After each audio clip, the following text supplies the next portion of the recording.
when I was 5 years old, he got a Stinson, and so I used to go flying with him. And then, as a father and son thing, we'd go out on the weekends and fly little model string airplanes. And we were based out of Carmel Valley, Monterey Airport, and there was a Mustang down there, and so that's where I got to see my first warbird.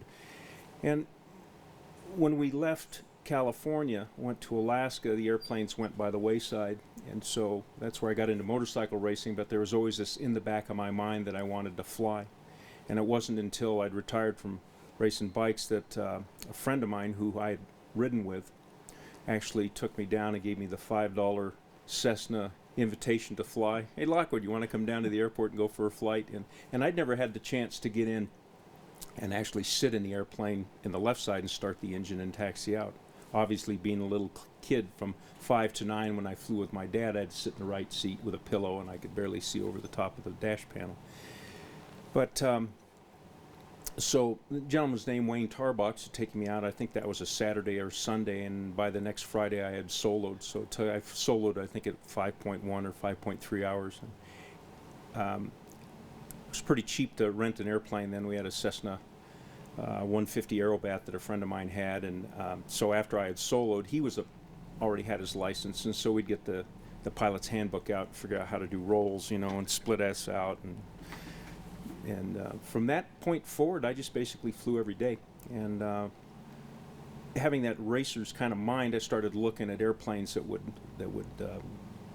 kind of satisfy that need. And I wanted a Pitts initially, but I wanted a 2-seat airplane, and I saw the Christian Eagle kit, and so I figured that while I was building houses at the time, I'd start building the kit in my garage. In order of basically sequence of what I flew the Corsair first, and then the next airplane I raced there was a T6. So I raced in the T6 class, off and on. I think I raced in the Silver Race there. I don't recall if I raced the Formula One there. I'd raced the Formula One in other venues. And let me think. After the T6, then I went back to Cottonmouth, which was the Museum of Flying's airplane. We went then to Miss America, flew that. I flew the Bearcat and heat races, or raced the Yak there, and then to Dago Red. I think I may have flown one of Joe Kasparof's airplane, the Healer. He asked me to fly at one time, and then Bob Button had asked me to fly Voodoo one event when one of Bob Hanna's friends had passed or had been killed in an airplane accident that week, and Bob didn't want to race. And I don't recall who flew the airplane. I think Smoot did. Sherm Smoot flew it for him. As people and pilots, our greatest asset are our worst liability. And so my asset was that I had the ability to analyze the airplane really well. And sometimes that can be a liability, because sometimes you want a guy like Skip, who's the perfect example of, okay, here's where everything goes, go fly the airplane, and race it, and come back and give his information on what it's doing. A lot of times I'd be analyzing the airplane when it was racing, when it was running around the race course. At that point, since the airplane still needed a little bit of development, I think it was a benefit to do that. I tried to analyze the racers, see where they were going, and mainly had to analyze the airplane and the race team as a whole, because really it's a combination of things that make something go fast like that. It's not the fastest qualifier, it's not the best pilot, it's not the fastest airplane or the best crew. It's a combination of events that are all put together and come to basically a climax on Sunday. You could almost view an unlimited air race event as a one NASCAR race or the Indy race, with multiple pit stops, each day being like a pit stop. Where, with Indy or with NASCAR, you're timed and you only have that, 20 or 30 seconds to be in the pits and you're off again. With Reno, we have that 18-hour period or window when we land the airplane to basically do what a pit crew would do. And where I felt I excelled was in my ability to analyze what was going on with the airplane and disseminate that information to Kirch or to Chris Wood. Chris was a fantastic crew chief also.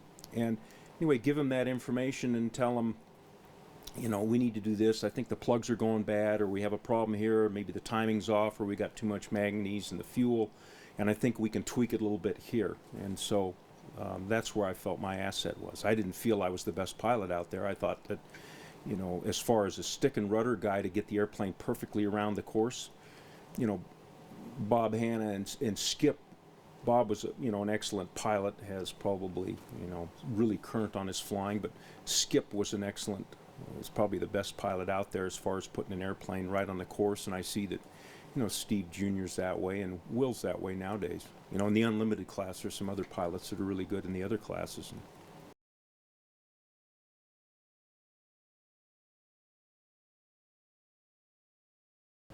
And that's a complex question. I mean, if you look at it, obviously, you have to have television time. Air racing doesn't view as well to the TV audience as it does live, where a number of other motorsports do. It's hard to make it competitive. Competitiveness is basically closeness in racing, and you don't want to get too close with airplanes. I mean, the cars are bumping into each other, and motorcycle guys are kicking each other off the track, and there's a lot of contact with those forms of venues of motorsports. Drag racing, very spectacular. They're always blowing engines up. Those are all the things you don't want to do with air racing. So the average NASCAR drag race motocross fan doesn't understand the sport. So it's hard to get the TV coverage, and also you need the sponsors. So you need who are you selling you know, oils to, who are you selling spark plugs to, and you need the sponsors. The engines are expensive and the parts are expensive. You know, I can't go down and buy 3 Chevy short block motors and have them stacked up in my race trailer, and 20 tires and all the spares and a spare chassis. You know, I've got a 1 airplane and 1 race motor, and so I have to make it last. If the purses were bigger, obviously, and then had a 12 race series, maybe you could make it work. But then you've got to hire a full-time crew. It just gets expensive.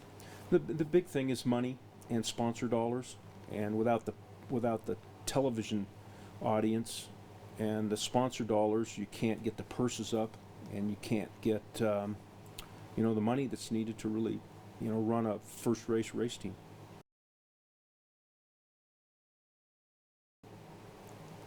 I've done some writing occasionally for Air Classics, and you know, I always have in the back of my mind a story that would be worthwhile to write, and in a long, you know, novel form or something along that lines. That'd be fun to do.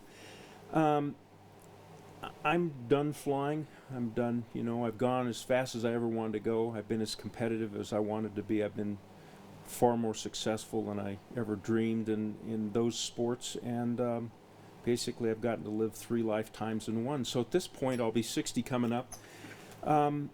I love the water. My brother used to sail a lot, and I envision myself sitting on the deck of a sailboat having a margarita. So that's probably where my life's going to take me, although it may be in Alaska, you know, gold mining with my dad. So he has a good time doing that up there. He's still alive in 85 and going like hell still.